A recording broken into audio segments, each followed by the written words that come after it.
Microgreens are a fast-growing, nutritious green that can be grown and harvested in just a couple of weeks. Start by rolling your smart pot down and filling with a few inches of pre-moistened potting soil. Place your containers in a tray or saucer to catch water runoff.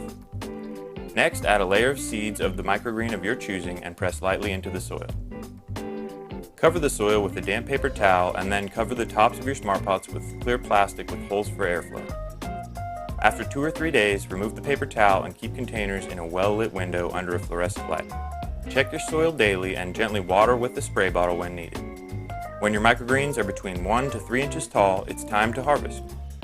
Just snip them off as needed for salads, smoothies, garnishes, and much more.